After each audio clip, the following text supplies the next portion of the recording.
Nabalitaan niyo ho ba mga kadigma yung nag-viral na isang post ng isang public school about sa competition ng poster making using AI? Halo-halong opinion nga ho ang nabasa ko sa mga comments at mga naging reaction ng mga tao about doon. At isa na ho ako sa hindi maiwasang magkaroon ng saloobin kapag ginagamit na ang AI sa mga patimpalak tulad ng poster making. Sa mga nakakakilala ho sa akin, sa mga guro ko nung elementary hanggang high school ay sumasali na ho talaga ako sa poster making. Gamit ang sarili kong talento at imahinasyon at doon ko ho nahubog kung ano ang talento ang meron ako ngayon. Tandang-tanda ko nga ho mga kadigma noong high school ako ay hindi ho talaga mawawala sa mga poster making yung dalawang kamay hubaga na may hawak na mundo.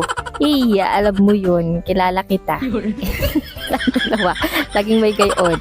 Kaya naman mga kadigma dini ho ay inasanay ko na yung aking kapatid na gumuhit gamit ang sariling kamay, puso at isipan. Dahil ako mismo hinubog ho ako ng lapis, oras, pagkakamali, pagkatalo, pagsasanay at determinasyong matuto pa sa bawat obra at likang aking ginagawa.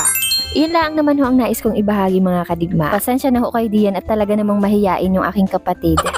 Ay aroy, ka-cute oy.